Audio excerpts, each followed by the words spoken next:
Homosexuality എന്ന് പറഞ്ഞാൽ തെറ്റാണെന്ന് ഉറപ്പിച്ച് പറഞ്ഞു. അന്ന് വെച്ചാൽ ശരിയായിട്ടുള്ളത് ഹെട്രോസെക്ഷുവാലിറ്റിയാണ്. അപ്പം ഇപ്പം ഞാനൊരു ഹോമോസെക്ഷൽ ആയിട്ടുള്ള ആളാണെന്ന് വിചാരിക്കുക. അപ്പോൾ നിങ്ങൾ എന്നോട് വന്നിട്ട് പറയാണ് ഞാൻ ചെയ്യുന്നത് തെറ്റാണ്, എൻ്റെ സെക്ഷുവാലിറ്റി തെറ്റാണ്.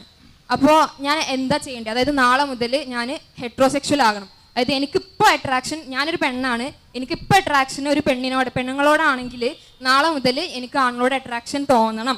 അതെങ്ങനെയാണ് പോസിബിൾ ആവുന്നത്? ഇപ്പം സാർ ഒരു ഹെട്രോസെക്ഷൽ ആണെങ്കിൽ സാറോട് പറയാണ് നാളെ മുതൽ നിങ്ങളൊരു ഹോമോസെക്ഷൽ ആവണം. ഇപ്പോൾ നിങ്ങൾക്ക് പെണ്ണുങ്ങളോടാണ് അട്രാക്ഷൻ എന്നുണ്ടെങ്കിൽ നാളെ മുതൽ നിങ്ങൾക്ക് ആണിനോട് അട്രാക്ഷൻ തോന്നാൻ പാടുള്ളൂ.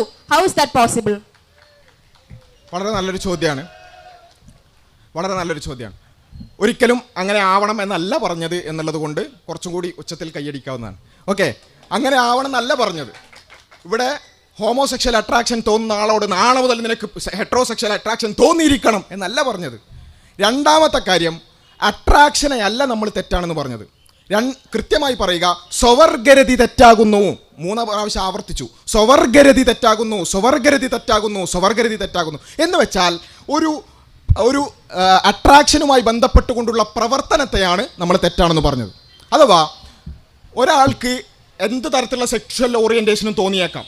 അത് ചിലപ്പോൾ അത് മാറ്റാൻ പറ്റുമോ ഇല്ലേ, അത് വളരെ വലിയ ഒരു സയൻറ്റിഫിക് ആയിട്ടുള്ള ഡിസ്കഷനാണ്. അതെങ്ങനെയാണ് മാറ്റുക, എത്രത്തോളം മാറ്റാൻ സാധിക്കും, എത്ര ആളുകൾക്ക് മാറിയിട്ടുണ്ട്, മാറൂല എന്ന് നമുക്ക് പറയാൻ പറ്റില്ല. കാരണം ഈവൻ വെസ്റ്റേൺ ലോകത്തടക്കം എക്സ് ഗേ കമ്മ്യൂണിറ്റീസ് ഉണ്ട്. എക്സ് ഗേ കമ്മ്യൂണിറ്റീസ് എന്ന് പറഞ്ഞാൽ മുൻപ് ഗേ ആയിരുന്ന പിന്നീട് തിരിച്ച് ഹെട്രോസെക്ഷൽ ആയിട്ടുള്ള ആളുകളുടെ കമ്മ്യൂണിറ്റീസ് തന്നെ നമുക്ക് കാണാൻ സാധിക്കും. അപ്പോൾ മാറൂല എന്നൊന്നും ആർക്കും പറയാൻ പറ്റില്ല. പക്ഷേ അത് എത്രത്തോളം മാറും എന്നുള്ളതൊന്നും നമുക്ക് പറയാൻ പറ്റില്ല. പക്ഷേ ഇവിടെ നമ്മൾ അടിസ്ഥാനപരമായി പറയുന്നത് ഇതാണ്, ഒരാളുടെ തോന്നൽ ഉണ്ട് എന്നുള്ളത് കൊണ്ട് മാത്രം അത് തെറ്റാണെന്നല്ല നമ്മൾ പറഞ്ഞത്. മറിച്ച് അതിനനുസരിച്ച് പ്രവർത്തിക്കുമ്പോൾ തെറ്റാണ്. ഉദാഹരണത്തിന് വളരെ സിമ്പിളായ ഒരു ഉദാഹരണം പറയാം. പീഡോഫീലിയ എന്ന് പറഞ്ഞാൽ എന്താ? കുട്ടികളോട് ലൈംഗികമായി അട്രാക്ഷൻ തോന്നുന്നൊരവസ്ഥ.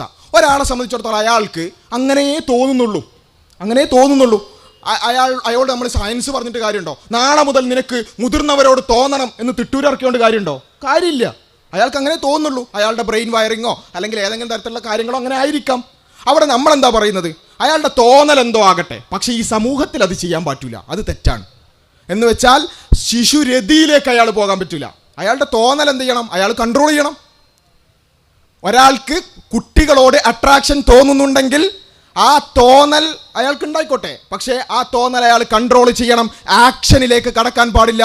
ഒരു ശിശു രതി അയാൾ ചെയ്യാൻ പാടില്ല. ഇവിടെയുള്ള കുട്ടികളെ അയാൾ ഉപദ്രവിക്കാൻ പാടില്ല. അല്ലെങ്കിൽ കുട്ടി ഉപദ്രവം എന്ന് പറഞ്ഞാൽ അയാൾ ഒരു കുട്ടി സ്വയം ഇഷ്ടപ്പെട്ട് വന്നാൽ പോലും അയാൾക്ക് എന്ത് ചെയ്യാൻ പറ്റില്ല, ചെയ്യാൻ പാടില്ല. നിയമപരമായും ധാർമ്മികമായും അത് തെറ്റാണ്.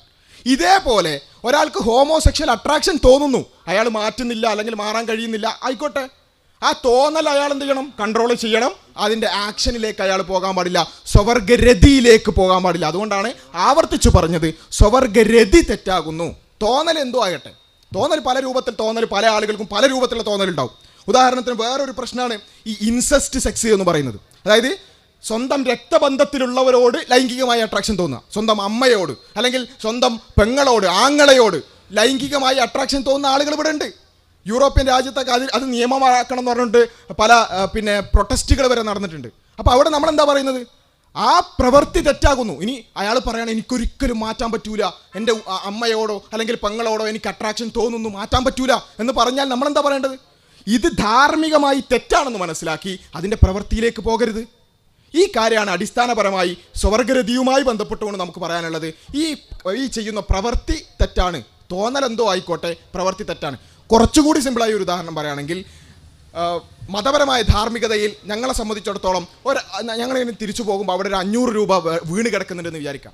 ആ 500 രൂപ എടുക്കാനുള്ള ടെൻഡൻസി, അത് എടുത്താലോ എന്നുള്ള ആഗ്രഹം ഉണ്ടാകാം. ആ ആഗ്രഹം തെറ്റായിക്കൊള്ളുന്നില്ല, മറിച്ച് അതിനനുസരിച്ച് പ്രവർത്തിച്ചാൽ അത് തെറ്റാണ്. ഇതാണ് അടിസ്ഥാനപരമായി ധാർമ്മികതയുമായി ബന്ധപ്പെട്ട് ഞങ്ങളുടെ കാഴ്ചപ്പാട്.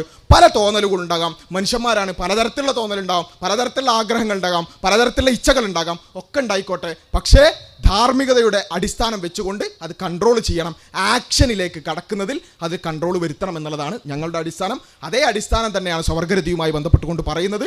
ഒറ്റയടിക്ക് നാളെ മുതൽ മാറണം, നാളെ മുതൽ അങ്ങനെ ഉണ്ടാകാൻ പറ്റൂല, അട്രാക്ഷൻ വരാൻ പാടില്ല എന്നല്ല ഞങ്ങൾ പറയുന്നത്. അട്രാക്ഷൻ എന്തോ ആയിക്കോട്ടെ, ശിശുക്കളോടോ പന്നികളോടോ പൂച്ചകളോടോ മൃഗങ്ങളോടോ അല്ലെങ്കിൽ ജീവനില്ലാത്ത വസ്തുക്കളോട് അട്രാക്ഷൻ തോന്നുന്ന ആൾക്കാർ വരെ ഉണ്ട്, കാറിനോട് അട്രാക്ഷൻ തോന്നുന്ന ആളുകളുണ്ട്, അതേപോലെ പിന്നെ പട്ടികളോട് അട്രാക്ഷൻ തോന്നുന്ന ആളുകളുണ്ട്. ഇതൊക്കെ നമുക്ക് കാണാൻ പറ്റുന്ന കാര്യമാണ്. ഒക്കെ അട്രാക്ഷനൊക്കെ നിങ്ങൾക്ക് തോന്നിക്കോട്ടെ, പക്ഷെ അത് കൺട്രോൾ ചെയ്യണം. ധാർമ്മികതയുടെ മാനദണ്ഡങ്ങൾ വെച്ച് അതിൻ്റെ പ്രവൃത്തിയിലേക്ക് പോകാത്ത രൂപത്തിൽ കൺട്രോൾ ചെയ്യണം എന്നുള്ളതാണ് ഞങ്ങൾ പറയുന്നത്. പ്രവൃത്തിയെക്കുറിച്ചാണ്, ഓറിയൻറ്റേഷനെ കുറിച്ചല്ല ഇവിടെ ചർച്ച. ഇപ്പം സാറ് അങ്ങനെ ഈ സെക്ഷൽ അട്രാക്ഷന് കൺട്രോൾ ചെയ്യണം എന്ന് പറഞ്ഞല്ലോ. ഇപ്പം ഞാനൊരു ഹോമോസെക്ഷൽ ആണെങ്കിൽ എനിക്ക് അട്രാക്ഷൻ പെണ്ണുങ്ങളോടാണെങ്കിൽ അങ്ങനെ ഒരു അട്രാക്ഷൻ അല്ലെങ്കിൽ ആ ഒരു ഫീലിംഗ് കൺട്രോൾ ചെയ്താൽ എനിക്ക് എങ്ങനെയാണ് ഒരു സെക്ഷൽ ലൈഫ് ഉണ്ടാവുക? പെണ്ണുങ്ങളോട് മാത്രമാണ് അട്രാക്ഷൻ തോന്നുന്നത്. ഞാൻ ബൈസെക്ഷൽ അല്ല, എനിക്ക് ആണുങ്ങളോട് അട്രാക്ഷനേ ഇല്ല. പെണ്ണുങ്ങളോട് മാത്രം അട്രാക്ഷൻ തോന്നുമ്പോൾ എനിക്കൊരു സെക്ഷൽ ലൈഫ് വേണ്ടേ? അപ്പോൾ സാർ ചോദിക്കാൻ പോകുന്നത്, അങ്ങനെയാണ് പീഡായിട്ടുള്ള ആളുകൾക്ക് കുട്ടികളോടാണ് അട്രാക്ഷൻ തോന്നുന്നുണ്ടെങ്കിൽ അപ്പോൾ അവർക്ക് സെക്ഷൽ ലൈഫ് വേണ്ടെന്നായിരിക്കും സാർ ചോദിക്കാൻ ഉദ്ദേശിക്കുന്നത്. പക്ഷെ അതിനോട് എനിക്ക് മറുപടി ഒന്നുമില്ല. ആ മറുപടി ഇല്ലാത്തതാണ് പ്രശ്നം. എന്നുവെച്ചാൽ ഒറ്റ മിനിറ്റ്, ഞാൻ ഈ പോയിന്റ് പറഞ്ഞിട്ട് ഞാൻ കണ്ടിന്യൂ ചെയ്തോളൂ. പീഡോഫിലിക് ആയിട്ടുള്ള ആൾ പറയാണ് എനിക്ക് സെക്ഷൽ ലൈഫ് വേണ്ടേ. നെക്രോഫിലിക് ആയിട്ടുള്ള, അതായത് ശവങ്ങളോട് ഭോഗിക്കണം എന്ന് ആഗ്രഹമുള്ള ആൾക്കാരുണ്ട്. നമുക്ക് ഈ ഇന്ന് സൊസൈറ്റിയിൽ അത് നോർമൽ അല്ലാത്തതുകൊണ്ടാണ് അത് ഭയങ്കര വൃത്തികളായിട്ട് തോന്നുന്നത്. കുറച്ച് ഏതാനും 10-15 വർഷം മുമ്പ് നമ്മുടെ സൊസൈറ്റി സ്വവർഗരതിയെ എങ്ങനെയായിരുന്നോ കണ്ടുന്നത്, അതേപോലെ തന്നെയാണ് നമ്മളിപ്പോൾ എന്ത് ചെയ്യുന്നത്, നെക്രോഫിലിയെ കാണുന്നത്.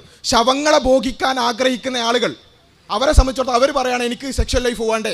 അതേപോലെ തന്നെ ബെസ്റ്റിയാലിറ്റി, മൃഗങ്ങളോട് ലൈംഗികമായ അട്രാക്ഷൻ തീർക്കണം, അത് ചെയ്യണമെന്ന് ആഗ്രഹിക്കുന്ന ആളുകൾ അവർ ചോദിക്കുകയാണ് എനിക്ക് സെക്ഷൽ ലൈഫ് വേണ്ടേ.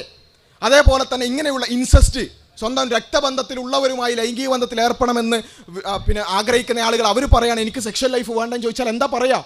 നമ്മൾ പറയാനുള്ളത് മനുഷ്യൻ്റെ ആഗ്രഹങ്ങളാണ് പലതും ഉണ്ടാകാം, പക്ഷേ ധാർമ്മികത എന്താണെന്ന് മനസ്സിലാക്കി അതിന് കൃത്യമായൊരു മാനദണ്ഡം നമ്മൾ കണ്ട് അതിനനുസരിച്ച് നമ്മൾ കൺട്രോൾ ചെയ്യണം. ഇത് ഏത് വിഷയത്തിൽ ഇതാണ്, ആർക്കും ഇത് ചോദിക്കാം. ഞാൻ പറയുന്നത് എന്താ, ഞാൻ പറയുന്നതിൻ്റെ ആശയം ജസ്റ്റ് ഒന്ന് മനസ്സിലാക്കണം. ഇത് ഹോമോസെക്ഷാലിറ്റിയിൽ ഒതുങ്ങൂല.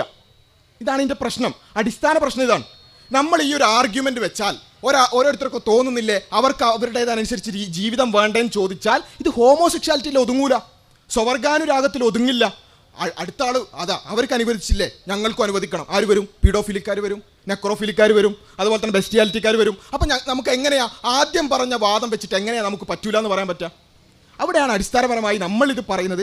ഒരു ധാർമ്മികത കൃത്യമായി മാനദണ്ഡം വെച്ച് തെറ്റും ശരിയും വേർതിരിക്കാൻ നമുക്ക് കൃത്യമായ മാനദണ്ഡങ്ങൾ ഉണ്ടെങ്കിൽ തെറ്റായ കാര്യങ്ങൾ ചെയ്യാൻ പാടില്ല, അല്ലെങ്കിൽ അതിൻ്റെ ആക്ഷനിലേക്ക് പ്രൊസീഡ് ചെയ്യാൻ പാടില്ല എന്ന് പറയാൻ കാരണതാണ്. എന്നാൽ ഇവിടെ നമ്മൾ പറയുന്നതിൻ്റെ കൂടെ തന്നെ മനസ്സിലാക്കണം, ഞങ്ങളെ സംബന്ധിച്ചിടത്തോളം ഞങ്ങളുടെ ധാർമ്മികതയ്ക്ക് കൃത്യമായ അടിസ്ഥാനമുണ്ട്. ആ ധാർമ്മികത അനുസരിച്ചാണ് പറയുന്നത്.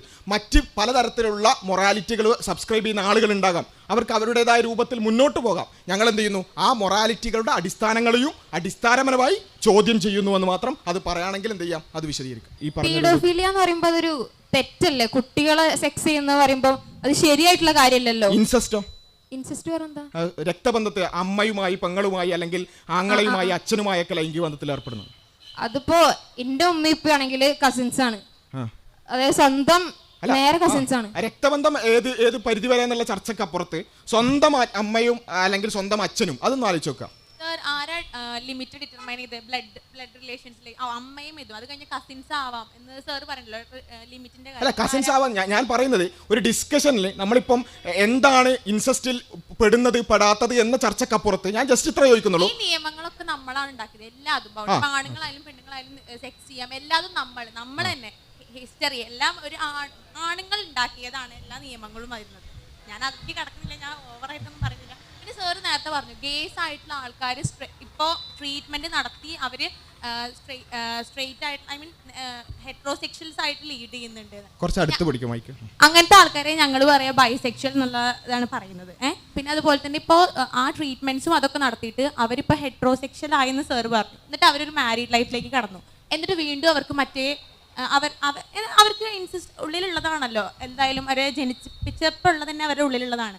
അപ്പോൾ അവർക്ക് ആ ഒരു മാരീഡ് ലൈഫിൻ്റെ ഇടയിൽ നിന്ന് പെട്ടെന്ന് അങ്ങനെ ഒരു ബ്രേക്ക് വരുത്തി അങ്ങനെ എന്തെങ്കിലും ചെയ്ത് കഴിഞ്ഞാൽ അത് ആ ഒരു ഫീമെയിൽ ആയിട്ടുള്ള ആ ഒരാളെ ബാധിക്കില്ലേ? അത് അതിൽ ട്രീറ്റ്മെൻ്റ് ഒക്കെ നടത്തി നമ്മൾ ആർക്കെങ്കിലും ഒരു എന്തെങ്കിലും ബെനിഫിറ്റ് ഉണ്ടാക്കിയോ? അപ്പോൾ എൻ്റെ ഒരു ഫ്രണ്ടിൻ്റെ അറിവിലുണ്ടായിട്ടുണ്ട്. അത് കല്യാണം കഴിഞ്ഞു, അതിനുശേഷം അവർ ഡൈവേഴ്സായി.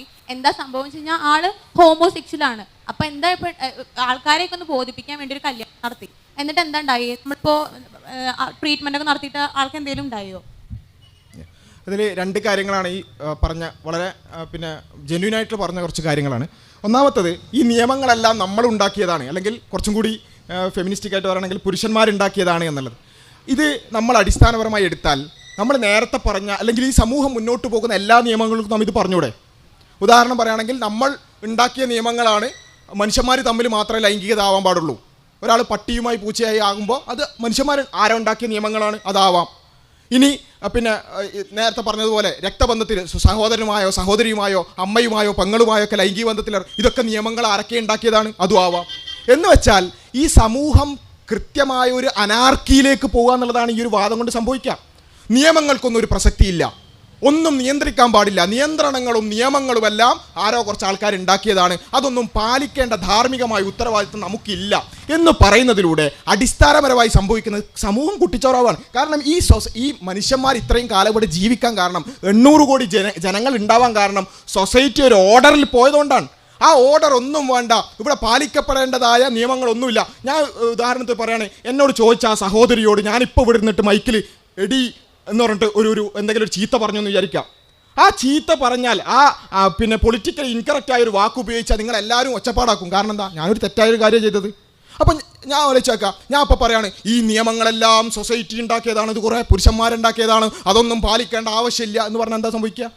ഇവിടെ ഓരോരുത്തർക്കും തോന്നിയ മാതിരി പറയും, തോന്നിയതുവരെ ജീവിക്കും. എന്ന് വെച്ചാൽ അടിസ്ഥാനപരമായി ഞാൻ ആദ്യം പറഞ്ഞിടത്തേക്ക് എത്തും, മനുഷ്യന്മാർ മൃഗങ്ങളെ പോലെയാകും. മനുഷ്യനെ മനുഷ്യനാക്കുന്നത് ഈ നിയന്ത്രണങ്ങളും നിയമങ്ങളും ധാർമ്മികതയും ഒക്കെയാണ്. അതൊന്നും പാലിക്കേണ്ടതില്ല, അതൊന്നും ആവശ്യമില്ല, ഈ ഓർഡറുകളൊന്നും ആവശ്യമില്ല എന്ന് പറഞ്ഞാൽ മനുഷ്യൻ മൃഗമാകും. മനുഷ്യന് ധാർമ്മിക നിയമങ്ങൾ പാലിക്കേണ്ട കാര്യമില്ല എന്നുള്ള ഒരവസ്ഥയിലേക്ക് എത്തും. അതിനെയാണ് അടിസ്ഥാനപരമായി നമ്മളിവിടെ, ഇതാണ് ലിബറലിസം. ഇപ്പോൾ ഈ സംസാരിച്ച ഈ ഒരു കാര്യം ഉണ്ടല്ലോ, ഇതാണ് ലിബറലിസം. നിയമങ്ങളൊക്കെ കുറച്ച് പുരുഷാധിപത്യം ഉണ്ടാക്കിയതാണ് എന്ന് വെച്ചാൽ ഈ ചിന്ത എങ്ങനെ വരുന്നത്?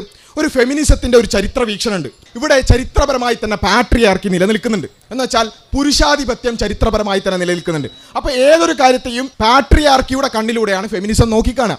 അപ്പോൾ അത് ഫെമിനിസത്തിൻ്റെ വ്യൂ പോയിൻ്റാണ്, ഫെമിനിസത്തിൻ്റെ ചരിത്ര വീക്ഷണമാണ്. അതേപോലെ കമ്മ്യൂണിസ്റ്റുകളുടേതായ ചരിത്ര വീക്ഷണമുണ്ട്. അവർ പറയുന്നത് വെച്ചാൽ ഈ ലോകം ചരിത്രാതീത കാലം തൊട്ടേ മുതലാളി വർഗവും തൊഴിലാളി വർഗവുമായിട്ടാണ്. അതിൽ തൊഴിലാളി വർഗത്തെ മുതലാളി വർഗം എന്നും അടിച്ചമർത്തിയിട്ടുണ്ടാണ്. ആ ഒരു ക്ലാസ് വാറുകൾ കൊണ്ടാണ് ചരിത്രം മുന്നോട്ട് പോകുന്നത്. കമ്മ്യൂണിസത്തിൻ്റെ അടിസ്ഥാനമാണ്. ഇങ്ങനെ ഓരോരുത്തർക്കും അവരുടേതായ പിന്നെ എന്തുണ്ട്, ചരിത്ര വീക്ഷണങ്ങളുണ്ട്. നമ്മൾ പറയുന്നത് എന്താ വെച്ചാൽ മുതലാളിയും തൊഴിലാളിയും ഉണ്ട്, തൊഴിലാളികളുടെ അവകാശങ്ങൾ പലപ്പോഴും ഹനിക്കപ്പെടുന്നുണ്ട്. അവിടെ ആ പ്രശ്നത്തെ പിന്നെ മാനേജ് ചെയ്യാന്നുള്ളതല്ലാതെ ചരിത്രം മൊത്തം അങ്ങനെയായിരുന്നു എന്ന് പറയുന്നതിൽ അടിസ്ഥാനമില്ല. ഇതേപോലെ തന്നെ നമ്മുടെ സൊസൈറ്റിയിൽ സ്ത്രീകൾക്ക് അവരുടെ അവകാശങ്ങൾ വകവെച്ച് കൊടുക്കാത്ത അവസരങ്ങളുണ്ട്, സ്ത്രീ വിരുദ്ധമായ കാര്യങ്ങൾ ഈ സൊസൈറ്റിയിലുണ്ട്, ഒക്കെ ശരിയാണ്. പക്ഷേ ചരിത്രാതീത കാലം തൊട്ട് എല്ലാം പാട്രിയാർക്കിയാണ്, എല്ലാം പുരുഷാധിപത്യം കൊണ്ടാണെന്ന് പറയുന്നതിൽ എന്തുണ്ട്, പ്രശ്നമുണ്ട്. അത് ചരിത്രത്തെ ഫെമിനിസ്റ്റുകൾ അങ്ങനെയാണ് കാണുന്നത്. പക്ഷേ അതല്ല യാഥാർത്ഥ്യം എന്ന് പറയാൻ മറുഭാഗത്തിനും എന്തുണ്ട്, അർഹതയുണ്ട്. നമ്മൾ മനസ്സിലാക്കുക. അടിസ്ഥാനപരമായി പറഞ്ഞാൽ ഈ നിയമങ്ങളൊക്കെ പറയുന്നത് കുറേ പുരുഷന്മാരുണ്ടാക്കിയതാണ്, അതുകൊണ്ട് അതിൻ്റെ ഒന്നും ആവശ്യമില്ല. ഈ ഓർഡറുകളെല്ലാം തകർക്കണം എന്ന് പറഞ്ഞാൽ സൊസൈറ്റി അരാജകത്വത്തിലേക്ക് പോകും. ഇവിടെ അനാർക്കി ഉണ്ടാകും, അരാജകത്വം ഉണ്ടാവും, ഈ ഓർഡർ തെറ്റും, മനുഷ്യകുലം തന്നെ അവസാനിക്കുന്ന അവസ്ഥയിലേക്ക് എത്തും എന്നുള്ളതാണ് അടിസ്ഥാനപരമായി പറയാനുള്ളത്. പിന്നെ രണ്ടാമത്തെ ഒരു കാര്യം, ഈ പറഞ്ഞതുപോലെ പല കുടുംബ ബന്ധങ്ങളെ ബാധിച്ച വിഷയങ്ങൾ. ഇത് ഈ വിഷയം കൊണ്ട് മാത്രമൊന്നല്ല, പല വിഷയങ്ങൾ കൊണ്ട്, പുരുഷന്മാരുടെ കാര്യക്ഷമത ഇല്ലാത്തത് കൊണ്ട്, അവർ ഉത്തരവാദിത്തങ്ങൾ ഏറ്റെടുക്കാത്തത് കൊണ്ട്, അങ്ങനെ പല കാരണങ്ങൾ കൊണ്ട് കുടുംബങ്ങൾ എന്ത് ചെയ്യുന്നുണ്ട്, മുന്നോട്ട് പോകാത്ത പ്രശ്നമുണ്ട്. അവിടെ നമ്മൾ പറയുന്നത് ഒരാളെ സംബന്ധിച്ചിടത്തോളം അയാൾക്ക് ഹെട്രോസെക്ഷലായ അട്രാക്ഷൻ തോന്നുന്നില്ല എന്നുണ്ടെങ്കിൽ അയാളെ നിർബന്ധമായിട്ടും പിടിച്ച് കല്യാണം കഴിപ്പിക്കണം എന്നൊന്നും നമ്മൾ പറയുന്നില്ല. നമ്മൾ പറയുന്നത് ഒരു കാര്യത്തിൻ്റെ ധാർമ്മികതയെക്കുറിച്ച് മാത്രമാണ്. അതല്ലാതെ ഒരാൾക്ക് ഓറിയൻറ്റേഷൻ കൃത്യമായി ഹെട്രോസെക്ഷൽ ഓറിയൻറ്റേഷൻ തോന്നില്ല, അയാളെയും പിടിച്ചിട്ട് എങ്ങനെയെങ്കിലും കെട്ടിപ്പിടിച്ചിട്ട് അങ്ങോട്ട് കല്യാണം കഴിച്ച് വിടണം എന്നൊന്നുമല്ല പറയുന്നത്. കൃത്യമായി ഇതിന് ശാരീരികമായും ലൈംഗികമായും കഴിയുന്ന ആളുകൾ മാത്രമേ കല്യാണം കഴിക്കേണ്ടുള്ളൂ. അത് സൊസൈറ്റിയിൽ അത് നിലനിൽക്കുന്നില്ല എന്നുണ്ടെങ്കിൽ ആ മാറ്റത്തിന് വേണ്ടി നമ്മൾ വാദിക്കണം. യാതൊരു സംശയമില്ല, ആ മാറ്റത്തിന് വേണ്ടി നമ്മൾ വാദിക്കണം. പക്ഷേ അതിൻ്റെ പേരിൽ എന്ത് ചെയ്യാൻ പാടില്ല, അത് മുന്നിൽ വെച്ചുകൊണ്ട് ഈ സ്വവർഗരതി എന്ന് പറയുന്നത് തന്നെ തെറ്റാണെന്ന് പറയാൻ പാടില്ല.